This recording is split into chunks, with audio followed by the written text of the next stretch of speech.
Qu'appelle-t-on la tradition poétique? La tradition poétique est une expression qui désigne en fait toute une période de l'histoire de la poésie en France. C'est une période qui est assez longue puisqu'elle part du Moyen-Âge, c'est-à-dire du moment où le français commence à se distinguer nettement du gallo-romain et à devenir une vraie langue. Et cette période historique va se poursuivre jusqu'à la fin du XVIIIe siècle. Au début du XIXe, il y aura une rupture et une contestation justement de ce qu'on appelle la tradition poétique.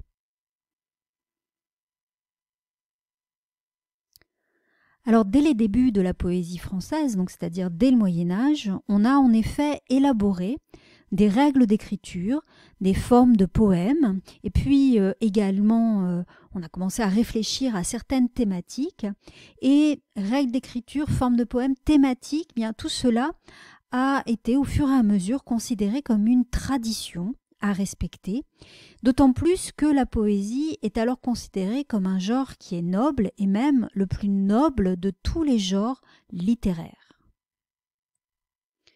Cette considération, ce respect qu'on peut avoir pour la poésie, est allié à la conception qu'on a dès l'Antiquité du rôle et de la place du poète. En effet, pendant l'Antiquité, le poète a un lien privilégié avec les dieux. Il est en quelque sorte un médiateur. Sa parole lui est dictée par les dieux, il est inspiré par les dieux, il est ce qu'on appelle un poète vatès, et il fait la médiation entre les dieux et les hommes. Au Moyen-Âge, on conserve par conséquent un grand respect pour la poésie, même si on est alors dans une société chrétienne, et évidemment l'inspiration dans cette société chrétienne ne vient pas des dieux, de Jupiter, Athéna, etc., mais de Dieu tout court. En outre, pour montrer leur grandeur, la plupart des rois et des seigneurs vont favoriser les arts et les lettres en étant des mécènes, c'est-à-dire des protecteurs des poètes les plus importants, et ces poètes auront alors pour charge de les divertir. Ils vont devenir ce qu'on appelle des poètes de cour.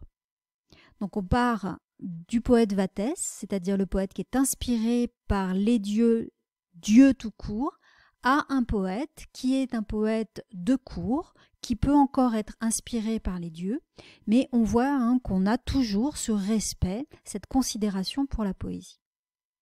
Alors cette place privilégiée de la poésie explique cette volonté de codifier les règles d'écriture et de montrer par des références culturelles élevées à quel point, eh bien justement, la poésie est un genre noble. Alors quelles sont précisément ces règles d'écriture? Elles sont élaborées au fur et à mesure des siècles et de l'évolution de la langue. Elles imposent tout d'abord, premièrement, la versification, les alexandrins, les rimes croisées, etc. Tous ces procédés de versification permettent de créer des rythmes et de créer des sonorités. Et ce jeu entre rythme et sonorité va créer une forme de musicalité de la langue. Autre règle d'écriture importante, la forme même du poème. Les poèmes se doivent d'avoir des structures identiques, d'avoir ce qu'on va appeler des formes fixes. Ces formes sont soit héritées de la poésie grecque ou romaine, et pour certaines, elles sont plus originales, elles sont vraiment créées au Moyen-Âge, et elles peuvent être également dérivées de formes musicales. On voit que le lien entre la poésie et la musique est extrêmement étroit. D'autres poèmes, d'autres formes fixes vont être directement adaptés d'une autre langue, comme c'est le cas pour le sonnet, qui est inventé par le poète italien Pétrarque, et qui va servir de modèle non seulement au sonnet français, mais également à toute la littérature européenne qui va reprendre et s'enthousiasmer pour cette forme. Dernière règle d'écriture, eh bien, c'est l'utilisation d'un langage soutenu. Et évidemment, ça va avec la virtuosité dans l'utilisation des figures de style et des références. Le poète doit montrer son talent, il doit montrer également qu'il maîtrise une technique, qu'il est un virtuose du langage. Outre ces règles d'écriture, ce qu'on appelle la tradition poétique recouvre également des thématiques et des références qui sont communes, qu'on va retrouver, que ce soit dans un poème du XIIe siècle ou dans un poème du XVIIIe. La poésie étant un genre noble, elle se doit d'évoquer des sentiments et des sujets nobles. Ce sont donc souvent les mêmes thématiques qui vont revenir. Il y a tout d'abord tout ce qui concerne le sentiment amoureux, avec donc toutes les étapes du sentiment amoureux depuis la naissance, l'éveil de l'amour jusqu'à la rupture. Il y a ensuite la nature et sa célébration, puisqu'il s'agit, dans une perspective chrétienne, d'une création de Dieu. Et puis enfin, il va y avoir ce thème très important qui est le thème du tempus fugit, c'est-à-dire de la fuite du temps. La fuite du temps, elle se décline en plusieurs idées. Le poète encourage à d'abord profiter du temps présent. C'est ce qu'on appelle le carpe diem. Profite du moment, cueille le jour. Et puis, à côté de ça, le poète va parfois rappeler la mort prochaine. C'est ce qu'on appelle le memento mori. Donc, il s'agit surtout de conseiller la prudence, la recherche de la pondération. C'est un petit peu le contrepoint du carpe diem. Rappelle-toi que tu vas mourir. Enfin, cette thématique de la fuite du temps, du tempus fugis, va croiser aussi un autre thème très important dans la poésie, qui est le thème de la mort et du deuil. Ces trois thématiques, amour, nature, fuite du temps, sont vraiment les plus communes dans la poésie. Et c'est l'occasion pour le poète d'exprimer des sentiments et des émotions intenses, de les faire partager au lecteur. C'est ce qu'on va appeler le lyrisme.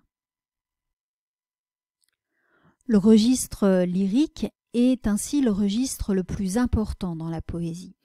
Plus que dans n'importe quel autre genre littéraire, le poète parle le plus souvent en tant qu'individu.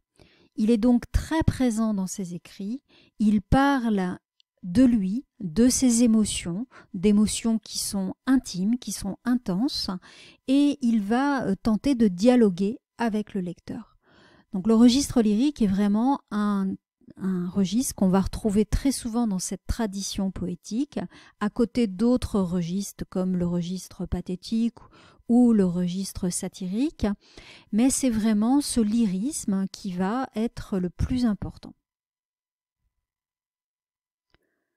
La tradition poétique est donc une conception de la poésie qui exige des contraintes qui permettent de montrer sa virtuosité et qui exige également une culture réservée à une élite qui va maîtriser les références, par exemple les références à l'Antiquité. La poésie conçue comme une tradition poétique est donc un genre noble qui permet d'élever l'âme spirituellement. C'est vraiment le but même de la poésie dans cette conception.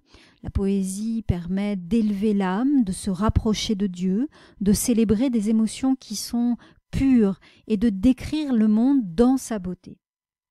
Cette dimension élitiste explique qu'au cours du XVIIe siècle et surtout au cours du XVIIIe, au moment des Lumières, les auteurs vont privilégier d'autres genres littéraires, comme le théâtre ou bien les essais, sans pour autant remettre en question la hiérarchie des genres, c'est-à-dire qu'ils vont utiliser d'autres genres littéraires, mais à aucun moment ils ne vont contester la noblesse de la poésie et ils ne vont pas contester la tradition poétique.